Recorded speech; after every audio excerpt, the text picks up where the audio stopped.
در همین شهرش توستر بود از شهر ششتر ایران. یک آدم ایران هیدور پیشش میاد زیارت و میگه حضرت همین جایی بودم میگن که همین خدا در بالای او رو همین قدمو تر نمیشود و میگه برای همین معزین هم بپرس این معزین مسجد ندونم و پیش معزین میوید میگه حضرت هم خیلی میگن همین حضرت سهل بن عبدالله توستری هم خیلی پاهاش تر نمیشود خیلی خداوند کرامت شده است. میگه این شما نمیدونم دین ای حضرت همین نوی حوض تورکی رفته است خیلی کرده چرتی دایی توی حوض دایی که او روزی را نمیتونیسته هرچی هم جا بودم گرفتم کشتی برو وردوشن کاکو پخیل میمون بزرگی حضرت همون بینه که اگر همجا خودش میگو که نه ای گپای بیهودهی میگفتن حضرت با خوکسوری میکنه ای روی پیش اودا میفرشتود که همین فکرهای بیمعنی را ای سرش دور کنه چه خاص بر روی دریا در طوافی غواصی چه ندانی چند دافی شترمرغی که وقتی کار کردن چه مرغی و چه اشتر وقتی خوردن. مثلا اینو میگم مثلا شترمرغ هم میمونه اگر کارش بفهمی میگم من مرغم در خوردن شتر سخن که از علم بوی راست آن است مرا از اهل دل درخواست آن است. سعی کنی که با علم گپ زنی میگه از بوی علم کار کنی چه علمت هست با علمت عمل کن پس از علم عمل اسرار حل کن. هم طریقت یا کدام طریقته هم طریقته که برای شریعت بس کرده میشود از چارچوبه شریعت بقدار یک سری مو دور نمیشود. خدا رحمتش کنه مجدد الفی سوری امام ربانی را میگه هزارها قیام لیالی را با نیم جو متابعت سنت پیامبر صلی الله علیه و سلم عوض نمیکنه. رای حق همون است که در چارچوبه شریعت باشه. اگه این چرا حاصل نشود توسط علم توسط خوندن. قسم به الله همین دامله ها هستند همین بعضی بنام شیخ معابوش ای همین میترسن نباشه نعوذ بالله دعوای خدایی را شاید بعضیاش کنن لیکن میترسن که همین دامله ها با کفر میکنن. حضرت صلی الله علیه و سلم در دوامش گفت و این العلماء ورثة الانبیاء به شک شبه عالمان و وارثای پیغمبرها هستند و این الانبیاء لم یورثوا دینارا ولا درهما ورثوا العلم زیرا که پیغمبرها از خودشون دنیا میراث نمیمونند درهم و دینار میراث نمیمونند پیغمبرها از خودشون علم میراث میمونند و من اخذ بحظ وافر پس کسی که علم و کسب کرد یک قصه بی‌نهایت بزرگی را از میراث پیغمبر صلی الله علیه و سلم کسب کرده. خدا برکت تایشین بچه را که الحمدلله طالب علم که باشه با نور علی نور است خداوند حفظت کنه. اما علم بسیار نعمتی بزرگ است کی فایده و منفعت میبخشه به صاحبش و جامعه و اطرافیو در صورتی که با عمل باشه. اگر عمل کی نباشه از او علم هیچ فایده نیست. حضرت صلی الله علیه و سلم دعا میکرد ربی زدنی علما و اعوذ بک من علم لا ینفع. خدایا علم زیاد کن من به تو پناه طلب میکنم از علمی که منفعت نداره. علم که منفعت نداشته باشه دردی سری صاحبش میشه. حضرت میگفت اللهم انی اعوذ بک من علم لا ینفع. خدایا من از تو پناه طلب میکنم از علمی که منفعت نداره و قلب لا یخشع. خدایا من البته پناه طلب میکنم از دلی که ترس نداره و نفس لا تشبع. از نفسی که سیری نداره دنیا را بریزش با بته و بته و بته میگه و دعای لا یسمع او لا یستجاب له. خدایا با تو پناه طلب میکنم از دعایی که اجابت نمیشود از دعایی که از جانب پروردگار شنیده نمیشود. سبحان الله. علم چندان که بیشتر خونی چون عمل در تو نیست نادانی نه محقق بود نه دانشمند چهار پای در او کتاب چند. اگر آدم علم خوند و عمل که نداشته باشه او نه محقق هست نه دانشمند او هم یک خرای در بروش کتاب بر کردگی اون تهی مغز رو چه علم خبر که برو هیزم است یا دفتر او بی عقل برو او را فرقش چه که در بروش کتاب بر کردگی مقصد هیزم کاغذ بر کردگی عقلش نگیره او را ولی علم باید با عمل باشه، با عمل باید موافق باشه. اگر نباشه باید با حالی صاحب باشه. اصلا همین آدمی که عمل ندارد سخنش هم قدر به مردم تاثیر ندارد. ولی که سخن تاثیر کنه باید همون خودش خشم مستقیم بگردونه در امور. همون زمانهای پیش دیده بوده که علم کافی نبود، مردم بیچاره سوال نداشتن. میگه همین بچه ای کارو نکرد که اوبول یا همین خودش باور اعتقاد داشت به همون اوبول که بخدا قسم به یا اوبول جامعه را اصلاح کرد. همین قیمت هستید موایی اوبول. خلا نفهمیدیم اوبول چیه. ها کشته دسته دیگه اوبول است. میگفتی خلاص ده که دیگه اوبول. امروز ای تمامی بلو خبر داریم. ای حلال حرام و ای حتی مکروه تحریمی و تنزیهی نکی آخی عمل کی نیسته، اعتقاد قوی کی نیسته، یگون ذره سخن و تاثیر نمیکنه. اما چمی حرام و خودت تو که حرمت چکی رعایت نمیکنی گپ در دیگران تاثیر نمیکنه. یک شخص نزد حضرت امام اعظم ابو حنیفه اومد. گفت حضرت می در روی بچه‌ش خوریش مید رویا. نگه اشکر گفت 3 روز پس بیو. بعدی 3 روز اومد بچه‌ش آورد. حضرت امیر چخیری کرد. گفت شریریش نته، شریری نخره. گفت حضرت همین همون گپی باز بیلی هست که 3 روز پیشتر نگفتید نمیخورد ولی سوز بشید. گفت تو 3 روزا من خودم شریری را دوست دارم بسیار میخوردم. برای شغله اتشیده 3 روز شد شریری نخورده استم. که او گپم تاثیرش کنه. گپ برسش اثر کنه. این شیرینی نعمت خدای خدا قپیده بتونی نفسی پلیده پیشینش از بیشتر بسیار مشکله. برای همین 3 روز هیچ نخوردم. عجیب مردای بزرگ بودن. عجیب کارایی داشتن. در روایت اومده است ابن کثیر در تفسیر معروفش روایت از ابن مردویه آورده است. میگه جاء رجل الی ابن عباس، مرد نزد حضرت عبدالله ابن عباس اومد.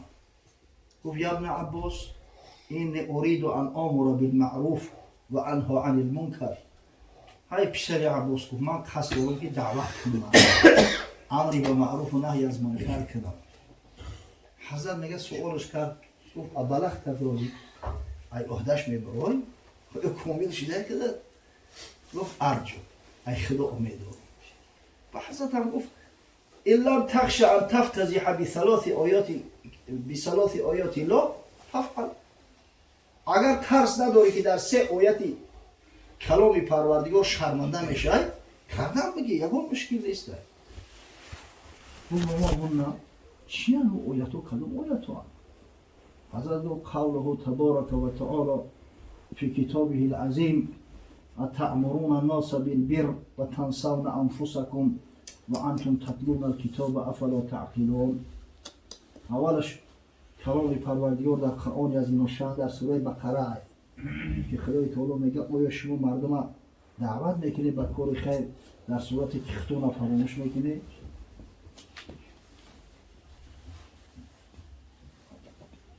شما کتاب بخونه، شما الله و خبر هستی، میدونه که فرد روزی قیامت پرسیده میشوه.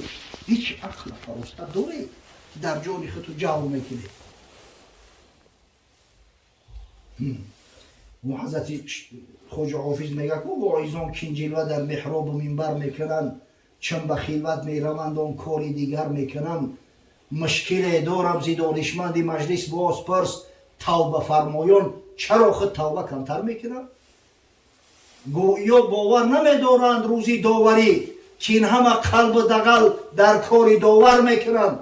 بعضیش کار رفتارش هم میبینی میگوی که الهی توبه کردم شاید هم به روز قیامت باور نداره که همین کار را کرده است. اتأمرون الناس بالبر و تنسون انفسکم. شما مردم به نیکی و خیر دعوت میکنید و خودتون فراموش میکنید. و انتم تتلون الکتاب، در حالی که شما آگاه هستید، علم داره، با خبره، عقل فراست نداره که پرسیده میشوه. احکمت هذه، ای عهده همین آیت میبروی گفت. گفت لا، مردمی پیش ای دروغ نیستی، اجل میترسیدن. دروغ گناه کبیره میدونستن. نباشه حاضی باشه 100% میبرم. حضرت یگان ذره تشویش نکش 100%. گفت نه ایهودهش نمیبرم. فال حرف ثانی دیمش چی است؟ گفت شاید ایهوده دیگهش ببرم. گفت قوله و تبارک و تعالی فی کتابه الکریم یا ایها الذین آمنوا لما تقولون ما لا تفعلون کبر مقتا عند الله ان تقولوا ما لا تفعلون. سخن پروردگار گفت در کتاب عظیم الشان که ای کسایی که ایمان به خدا و روز قیامت داره چرا سخنی را میگی که نمیکنی، چیزی را میگی که تو انجام نمیده. بچه نماز بخونه خودت نماز نخونی، بچه مسجد برو خودت مسجد نرای، آخه روی تو درگور پدر در پیش خدا چی جواب میگو؟ ما شخصایی را میدونیم که روشو درگور مردم نصیحت میکنن در صورت در امری سرشو نمازی بمداد در مسجد نمیخونن. سبحان الله. بسیار بزرگه چیزی را میگه و نمیکنه. خداوند نسبت او نفرت داره، خشم و غضب داره. احکام تهادهی ای عهدهش میبروی؟ گفت لا. فالحرف الثالث سهیمش چیه؟ گفت حضرت سهیمش هم برو خبرم کن. گفت قوله تبارک و تعالی اخبارا عن شعیب علیه السلام و ما اريد ان اخالفكم الى ما انهاكم عنه این اريد الى الاصلاح. سومش گفت سخنی که خداوند متعال در قرآن از نام حضرت شعیب آورده است که حضرت شعیب قومش گفت که من فقط اصلاح شما را میخواهم، کاری را که به شما میفرمام قبل از همه خودم اون را انجام میدم، او کاری را که من بر خودم مناسب نبینم هرگز به شما نمیگم، من فقط اصلاح شما را میخواهم. احکام تهادگی ای عهده همین میبروی؟ حضرت گفت لا. من میگم حضرت عبدالله بن عباس گفت فبدأ بنفسک، نباشه تا اول خط دعوت کن، اول خط اصلاح کن، اول خط امر معروف کن، بعد دست به این کارو بزن که باز سوال جوابش بسیار مشکله. از من بگوی عالم تفسیر گوی را گر در عمل نکوشی نادان مفسری. باغی درخت علم ندانم به جز عمل، با علم اگر عمل نکنی شاخی ببری. درختی که میوه نده اون دیگه هضمی علو میشه و چی میشه واقعی؟ امروز غرهی به فصاحت که در حدیث هر نکته را هزار دلایل بیاوری، فردا فضیح باشی در موقع حساب گر حیله بیاری و عذر بگستری. امروز میگو که من علم دارم و جواب میتونم سوالای مردم و دلیل میارم، فقط در پیش خدا چیکار میکنی؟ گر 100,000 عذر بیاری گناه را مرشوی کرده رو نباید زیب دختری. اگر خطکی بکشی هیچ وقت بیوه سیکه دختری با کیره را نداره. علم آدمیت هست، جوانمردی و شرف. اما علمی که میگن این آدمگری ای، جوانمردی ای، شرف و ناموس ای، ورنه ددی به صورت آدم مصوری. الله این قدر نصیحتی ما را میکنن. باور کنی اگر همین تمام ادبیات جهانی را پند نصیحت شده یا پلای ترازو مونده، همین فقط شیخ سعدی ما را یا پلای دیگه همین ادبیات جهانی را زیر میکنه. دیگه اوکی عمل مو هیچی میشنویم، ای گوش میدویم و ای گوش دیگه میدویم میره. خدا کنه که با شنیدن عمل کنیم. پروردگار بزرگ استقامت مو بده، استقامت در بندگی بتامو، استقامت در امتی بتامو، استقامت در پیروی مذهب مهذب حضرت امام اعظم ابو حنیفه برای ما نصیب بگردونه. خداوند این محفل خیر مبارک بده. الحمدلله این محفل طبق صلات دستور رسول الله صلی الله علیه و سلم برگزار شده است. پروردگار رستم جان همراه تازه عروسش از جمیع بلا و گزنده حفظ کرد، از جمیع خشی‌های زندگی برخوردار گرداند. پروردگارا بینشان الفت و مودت و محبت برقرار بسازند، حق و حقوق همدیگر را رعایت کنند، حرمت احترام والدین همدیگر را به جا بیارند. خداوند از داماش و فرزندای خوب و صالح عالم و قاری و محیب به دنیا بیار و اینکه همچنان که یا خدمت پدر و مادر را میکنن خدمتشون را انجام بدن. پروردگار در منزل ایشان کامل فیض برکات خیرات حسنات و نازل فرمایید. برادرایی که در این محفل خیر شرکت دارند به همه خیر روزهای سعادت و خوشبختی، روزی توی ازدواج فرزندان نبی‌هاشون برسون. ربنا آتینا فی الدنیا حسنه و فی الآخرة حسنه و قنا عذاب النار. آمین.